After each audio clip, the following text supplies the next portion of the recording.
Hello students, today we will discuss about the topic definite integrals. Alright, मैं NCERT की बात करूँ तो एनसीईआरटी में जो चैप्टर लेसन आपका 7 है ना इंटीग्रल्स, उसमें 7.8 का जो इंट्रोडक्शन है उसमें हमें पढ़ना है आपका डेफिनेट इंटीग्रेशन, राइट। तो यहाँ से प्रीवियस जो हमने लेक्चर्स लिए हैं, अपलोड किए हैं, वहां पर इनडेफिनेट इंटीग्रल्स चल रहा था। ओके, उन सभी के हमने मेथड्स प्रॉपर्ली अपलोड किए हैं, सभी लेक्चर्स प्रॉपर्ली अवेलेबल है। आप आई बटन प्रेस कर लीजिएगा, डिस्क्रिप्शन में सभी अवेलेबल मिल जाएंगे आपको लिंक्स। ऑलराइट, आज हमें देखना है डेफिनेट इंटीग्रेशन। ओके, इसका मतलब क्या है, इसकी अप्रोच क्या है, कैसे ये हम आएगा और कैसे इसका एप्लीकेशन में हम यूज करेंगे। ठीक, कि क्यों हम डेफिनेट इंटीग्रेशन का यूज करने जा रहे हैं, क्या पढ़ने जा रहे हैं इसमें, वो हम देखते हैं। ठीक ना, तो सबसे पहले मैं बता दूं, ये है आपका इनडेफिनेट इंटीग्रेशन के जैसा ही। ठीक, सपोज जैसे हमारे पास एक फंक्शन है ये fx। ओके, आप क्या करते आ रहे थे, इसको इंटीग्रेट करते आ रहे थे। सिंपली fx को ऐसे इंटीग्रेट करते थे। सपोज ये i है तो i is equal to fx dx integration.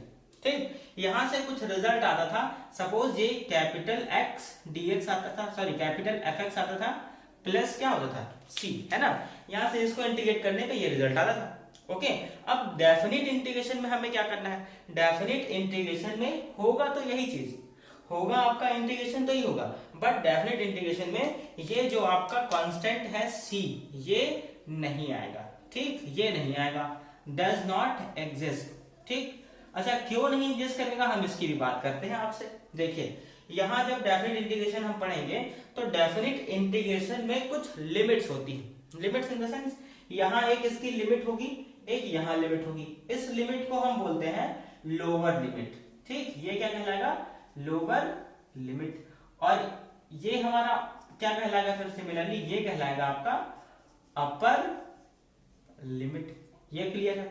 ठीक, और जब आप इसको इंटीग्रेट करेंगे, इंटीग्रेट करने के बाद जो टर्म आएगा उसमें हम अपर लिमिट और लोअर लिमिट को पुट कर देंगे।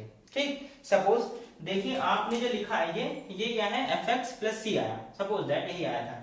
तो i इज इक्वल टू, यहां लिखेंगे आप fx प्लस c, इसमें पुट करेंगे लिमिट, कौन सी, लोअर लिमिट और ये upper limit.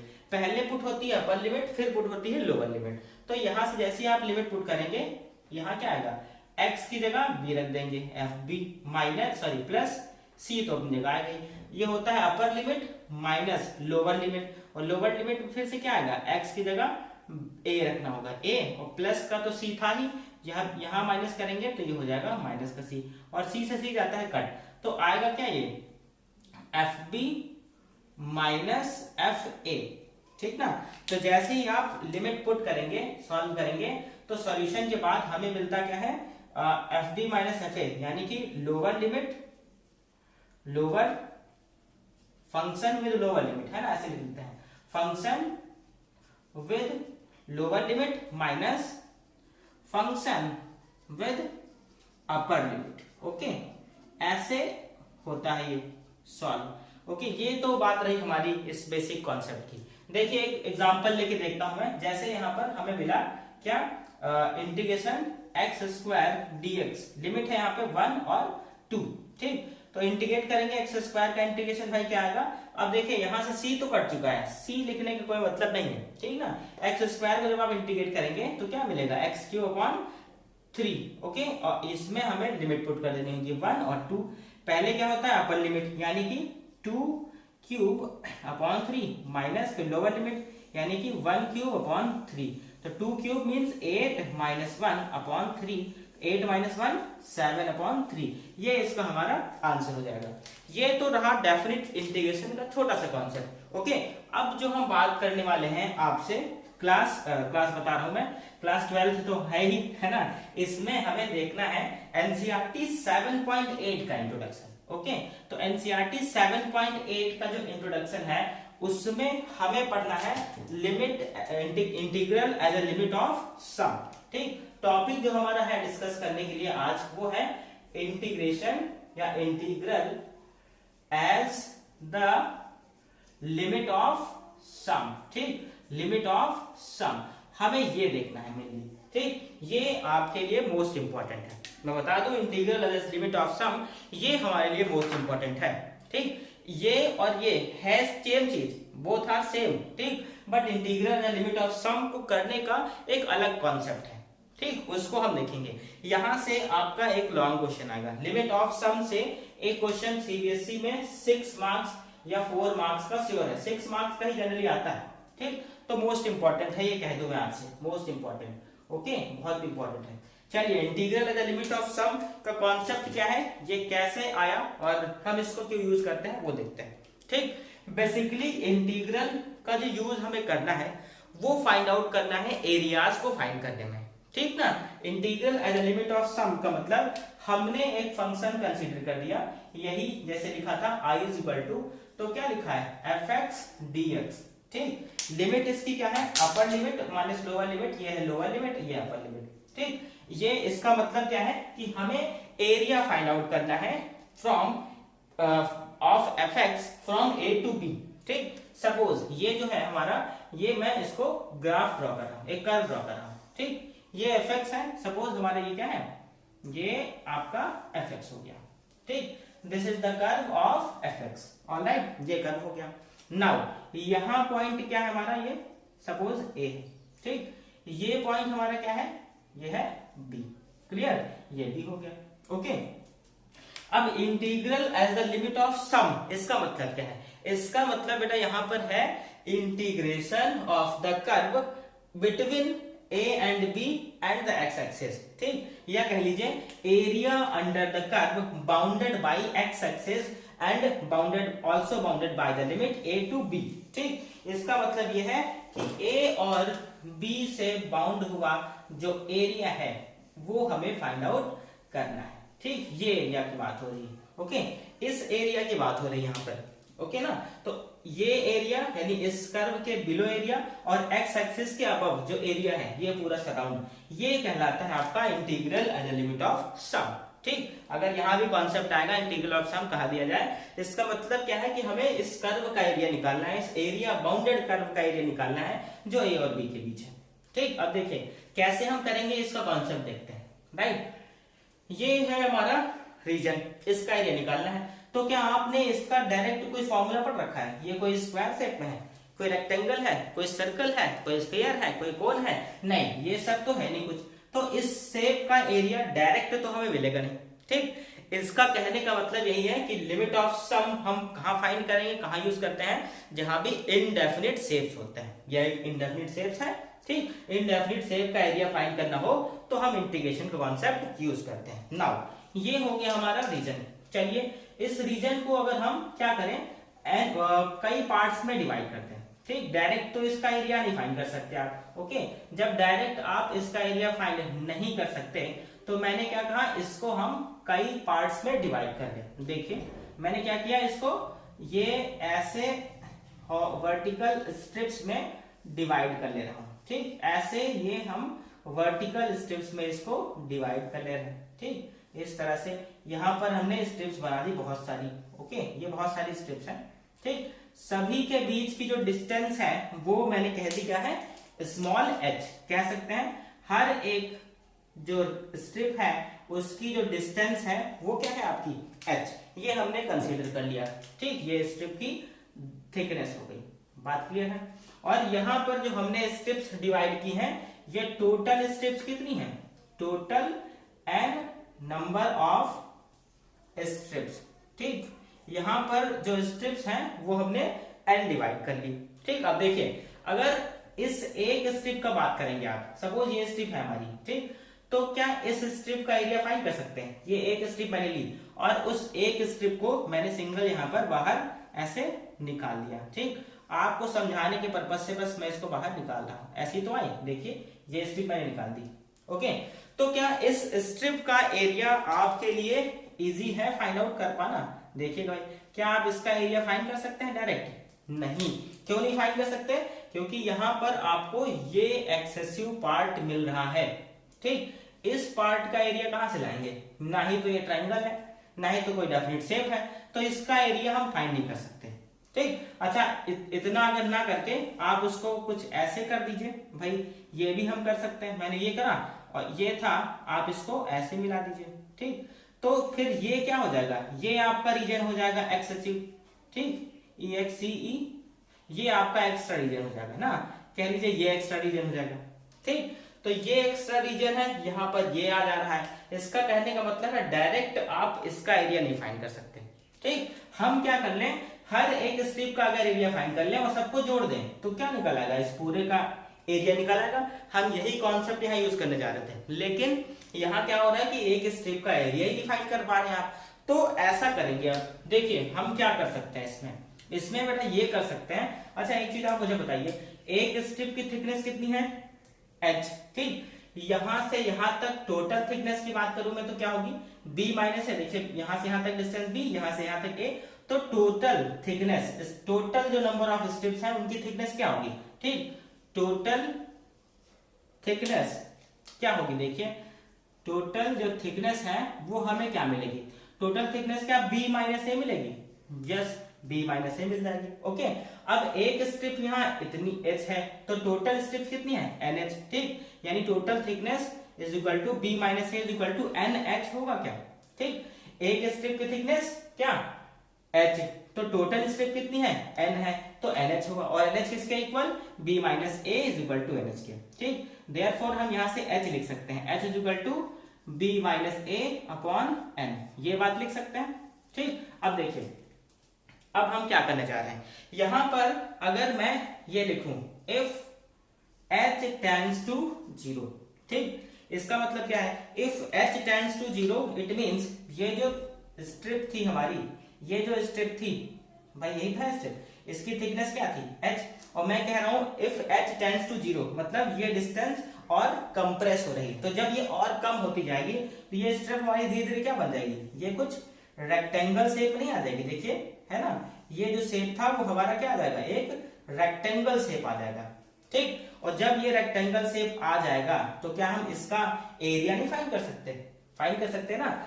if h tends to 0, if h tends to 0 then this strip changes to what, rectangle, और रेक्टेंगल का एरिया आप फाइंड कर सकते हैं। एक रेक्टेंगल का एरिया फाइंड कर लीजिए भाई, इसकी थिकनेस हमारी h tends to 0 है, स्मॉल h। ठीक, ये हमारा 0 के टेंड होगा। अब देखिए if h tends to 0, जब हमारा ये h कहां जा रहा होगा, 0। ठीक, मैं यहां लिख रहा हूं if h tends to 0 then n tends to what, infinity। बात समझ रहे हैं, जब हमारा h 0 होगा भाई, ये 0 कब मिलेगा, h 0 कब मिलेगा, समथिंग अपॉन इन्फिनिटी होता भाई। b माइनस ए तो 0 हो नहीं सकता, इसका डिफरेंस तो 0 हो नहीं सकता, इसका मतलब n को हमें क्या होना पड़ेगा, इन्फिनिटी, यानी कि नंबर ऑफ स्ट्रिप्स जो हो जाएंगी कहाँ जाएंगी, n ना होकर के इन्फिनिटी। जब h टेंड्स टू 0 होगा तो n हमारा इन्फिनिटी जा रहा होगा। अब देखिए एक स्ट्रिप का एरिया हम फाइंड करें, ठीक, यहां पर टोटल एरिया अगर हम फाइंड करें, total area under the curve वो क्या होगा, देखिए वो होगा हमारा भाई ये कर्व है हमारा, ठीक, fx। ओके, अब अगर हम बात करें इस a पॉइंट पर, ठीक ना, तो a पॉइंट पर ये स्ट्रिप मिलेगी, ये स्ट्रिप, ठीक, ये स्ट्रिप और इसकी थिकनेस ये हम मल्टीप्लाई कर दें तो इस स्ट्रिप का एरिया निकल आएगा। इस फर्स्ट स्ट्रिप का एरिया क्या आएगा, f of a into H. ठीक, बिकॉज ये स्ट्रिप क्या है, fx है, जब a रखेंगे तो fa मींस ये होगा इसकी लेंथ और ये थिकनेस, तो fa इंटू एच क्या मिला इसका एरिया, यानी कि f of a into H plus, अब सेकेंड स्ट्रिप का एरिया बात करेंगे। अब सेकेंड स्ट्रिप का मतलब a प्लस एच, ये हो जाएगा सेकेंड स्ट्रिप। ठीक, सेकेंड स्ट्रिप हमारे यहाँ क्या आएगी, f of a plus H into thickness, इसकी क्या है, थिकनेस तो h ही रहेगी। ठीक, नेक्स्ट स्ट्रिप क्या आएगी, plus f of a plus 2h, अगली स्ट्रिप 2h हो जाएगी into h plus dash dash dash, ऐसे करते करते कहां पहुंच जाएंगे हम, लास्ट स्ट्रिप पे। और ये लास्ट स्ट्रिप आएगी वो हमारी क्या होगी, क्या nth स्ट्रिप होगी, नहीं, क्यों, देखिए इसके पहले यही वाली तो हमें स्ट्रिप बात करनी है, ये कौन सी स्ट्रिप होगी, ये होगी भाई n माइनस 1 स्ट्रिप, तो n minus 1th strip plus ये थिकनेस मिलाकर के तभी तो आएगा। अगर आप ये ले लेंगे f ऑफ x की जगह क्या ले लेंगे, a प्लस एन एच ले लेंगे, तो a प्लस एन एच का मतलब ये स्ट्रिप और इसके आगे की ये थिकनेस, ये आ जाएगी। हमें ये तो लेना नहीं है, ठीक। जब ये नहीं लेना है तो हम यहाँ पर फंक्शन क्या लेंगे, f of a plus n minus one into h, ये लेंगे, ठीक। तो यहां से ये क्या आएगा, f of a plus n minus one into h, ये स्ट्रिप हो गई, ठीक। इंटू क्या आएगा, एच, ये आ गया। और इसमें क्या हो रहा था, इसकी हम कौन सी वैल्यू की बात कर रहे थे, इसकी लिमिटिंग वैल्यू की बात कर रहे थे। और लिमिटिंग वैल्यू क्या, व्हेन एच टेंड्स टू 0। तो यहां क्या लगा देंगे आप, यहां लगा देंगे लिमिट एच टेंड्स टू 0। बात क्लियर हो गई। तो यहां से हम फाइनल रिजल्ट अगर लिखें तो एच हर जगह से कॉमन है, कॉमन कर लीजिए। एच लिमिट क्या, सॉरी एच यहां नहीं है, यहां लिखते हैं लिमिट h टेंड्स टू 0, यहां क्या h in bracket f a plus f of a plus h plus f of a plus 2h plus dash dash dash plus f of a plus n minus one into h, ये हमारा हो जाएगा इसका क्या, area, ठीक। तो इस strip का एरिया हो सकता है। और अगर हम चाहें तो यहां से h की जगह क्या लिख सकते हैं, h की जगह आप लिख सकते हैं क्या, b minus a upon N, ठीक। और हम ये भी लिख सकते हैं, और अगर चाहें तो ये लिख सकते हैं क्या, लिमिट, देखिए जब h को हम चेंज करेंगे b minus a upon N में तो लिमिट n के रखेंगे, n टेंड्स टू क्या होगा, इन्फिनिटी, यहां लिखेंगे n टेंड्स टू इन्फिनिटी, ठीक। ये n टेंड्स टू इन्फिनिटी हमें मिल जाएगा। अच्छा ऐसे करें, हम यहाँ पर ना लिखें, स्पेस थोड़ा सा कम है, मैं यहाँ लिखता हूँ, ओके, जिससे आपको प्रॉपर विजिबल हो जाए, ठीक। यहाँ लिखता हूँ, देखिए क्या रिजल्ट आएगा, ओके ना। यहां से हमें मिल जाएगा limit n tends to infinity, ठीक ना। और h की वैल्यू क्या है, b minus a upon n, तो b minus a upon n, bracket में वही रहेगा f a plus f of a plus h plus f of a plus 2h plus dash dash dash plus f of a plus n minus one into क्या, h, ये हो जाएगा हमारा final इसका concept, ठीक। ये रहा आपका कॉन्सेप्ट। आई होप इतना समझ आ गया होगा आपको, ठीक ना। तो चलिए इसके बाद हम एक क्वेश्चन आपसे डिस्कस कर लेते हैं, फिर सारी चीजें आपको क्लियर हो जाएंगी। कुछ फॉर्मूलाज भी हैं, उनकी बात मैं करूंगा अभी आपसे। चलिए पहले फॉर्मूला हम देख ही लेते हैं, राइट। ये मैं इरेज कर देता हूं आपको, इसको आप वीडियो को पॉज करके चीजें नोट कर लीजिएगा, ऑलराइट। देखिए भाई, अगर हम बात करें इसमें एरिया फाइंड करने की, ठीक, जो क्वेश्चन आपका आएगा वो कैसे आएगा उसकी मैं बात करता हूँ, ठीक। सबसे पहले कुछ बेसिक फॉर्मूलाज हैं वो देख लेते हैं। जैसे कोई सीरीज है हमारे पास 1 square plus 2 square plus 3 square, ऐसे है ना। ये एग्जांपल देखिए, ये फॉर्मूला देख लीजिए, है ना, फॉर्मूला है, फॉर्मूला। तो इससे पहले हम इसकी बात करें 1 plus 2 plus 3 plus 4 plus dash dash dash n minus 1 तक अगर इसकी बात करें तो यहां से फॉर्मूला क्या रहेगा, n और n माइनस 1 अपॉन 2। ये AP है, सिंपली AP के सम का फॉर्मूला लगा दिया मैंने, ठीक। अगला सेकेंड वन क्या, 1 square plus 2 square plus 3 square plus dash dash dash, ये क्या है, n माइनस 1 स्क्वायर, ठीक ना।